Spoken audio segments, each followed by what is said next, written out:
dhiira Oromoo jaartii Habashaa tan of jalaan deddeemu kan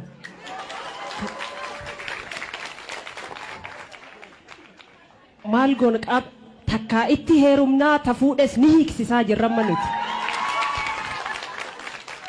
Kanaafuu hooggantoota keenya waan kanaan hin hamatamtanii egaa warri soddaas ni jiru. Warri soddaa akkuma jirutti ta'ee qabsoon qarree Oromoo kana booda dhiirota keenya irratti ta'a jechuudha. Dura gaafa sabboonaadha jedha dhiirri keenya gabbahee gaafa manatti ol deebi'u tamana jirtu nafxanya akkamitti dubbachuu hin danda'u. Kanarra qabsoofnee Oromoomsuu danda'u qabaannaa shamarran teenya babbareedduu ni jirti kafuutee nafxanya of jalaa qabdu. Egaa gaggeessi har'umarraa